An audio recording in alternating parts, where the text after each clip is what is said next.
Hello నమస్తే అండి. నా పేరు గోమతి. ఈరోజు వరల్డ్ యూత్ డే.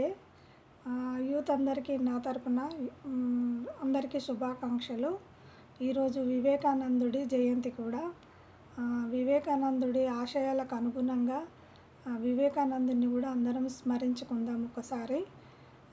పిల్లలందరికీ నేను ఇచ్చే మెసేజ్ ఏంటంటే, యూత్ అందరూ గర్ల్ ఫ్రెండ్ అని బాయ్ ఫ్రెండ్ అని వెంట పడుకుంటూ టైం అంతా వేస్ట్ చేయొద్దు. ఎందుకంటే ఒక్కసారి మీరు గోల్ మీద దృష్టి పెట్టి ఆ గోల్కి అనుగుణంగా మీరు ఏమాత్రం టైం వేస్ట్ చేయకుండా గోల్ను రీచ్ అయ్యారంటే చాలా డెవలపింగ్ అనేది మీ లైఫ్లో కనబడుతుంది. అచీవ్మెంట్ అనేది కనబడుతుంది. ఆ తర్వాత ఎంజాయ్ చేసినా పర్వాలేదు. మేమంతా అప్పుడు చిన్నప్పుడు టైం అంతా దేని మీదో పెట్టి టైం అంతా వేస్ట్ చేసి అప్పటి రోజులన్నీ ఇప్పుడు గుర్తు చేసుకుంటూ చాలా బాధపడుతున్నాము. అలా మీరు కాకూడదనే మా ఎక్స్పీరియన్స్తో మీకు చెప్తున్నాను. కాబట్టి ఆల్ ద బెస్ట్ యూత్ అందరికీ. మరొకసారి world national youth day, happy youth day.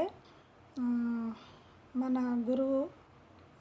గురువులలో గురువు అతను వివేకానందుడి కూడా జయంతి. అతని ఆశయాలను కూడా ఒకసారి మనం స్మరించుకుందాం. Thank you for watching. Good night.